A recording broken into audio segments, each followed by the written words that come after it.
Good morning. It's Friday, April 12th, and today I want to talk about the presidency of the United States, because that is a job that entails more than just taking care of this country.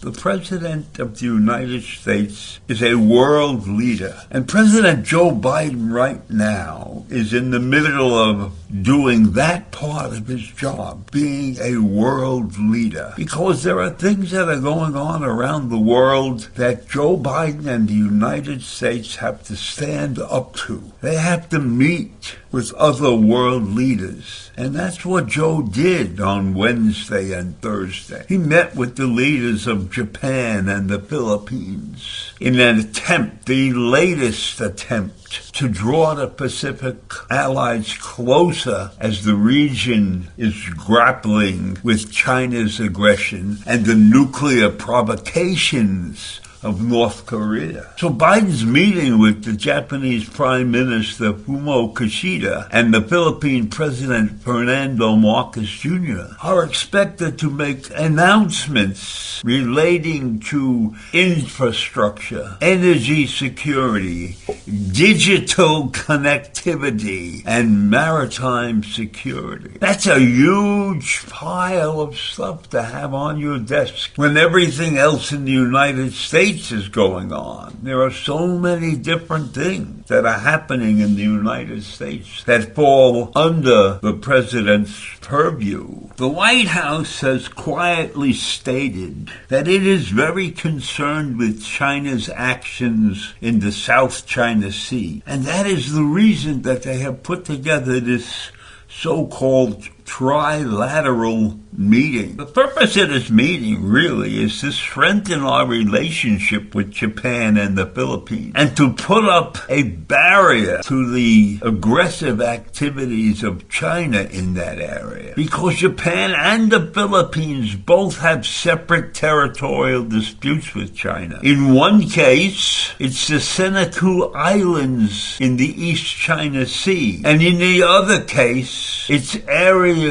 of control of the South China Sea. Now, I'm not familiar with that part of the world. I mean, most of the things that we see in this country don't extend all the way over there to the Philippines and to Japan. In the case of the China-Philippines tensions, they have focused on a particular island called the Second Thomas Shoal, and it sits about 200 kilometers, which is roughly 125 miles from the coast of the Philippine island of Palawan. Now, I need to get myself a map and study this region, because they are talking about places here that I have never heard of, and I don't believe that most of us have ever heard of.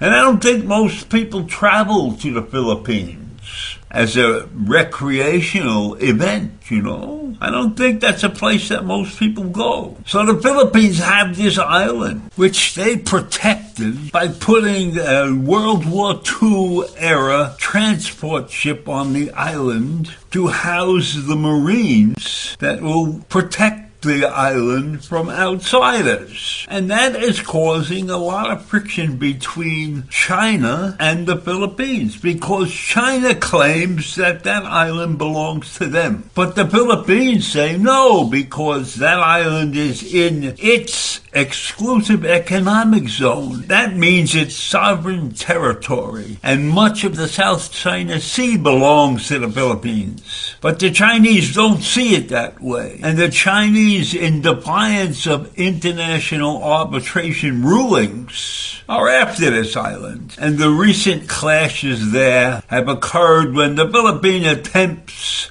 to resupply the forces that live on the ship on the island. So it's a mini civil war kind of going on there. But whenever the Philippines come to the island to restock it and stuff, China has a coast guard out there that fires water cannons at the Philippine supply ships. And Filipino sailors have been injured, being pushed around by the water and the wreckages. So that's what the U.S. is looking at.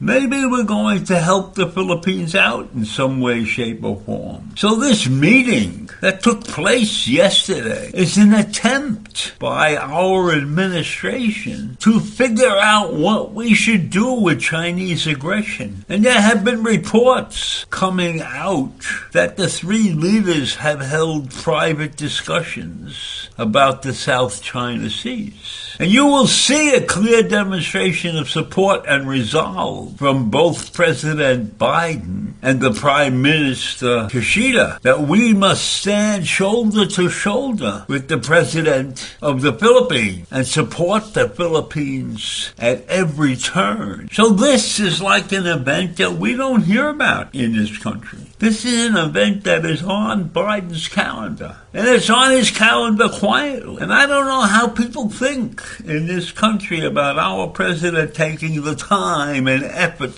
to help other world leaders. But we must recognize that the problems in our country are just one of the things that our president has to deal with. The president of the United States is an international leader. He's looked up to by many countries.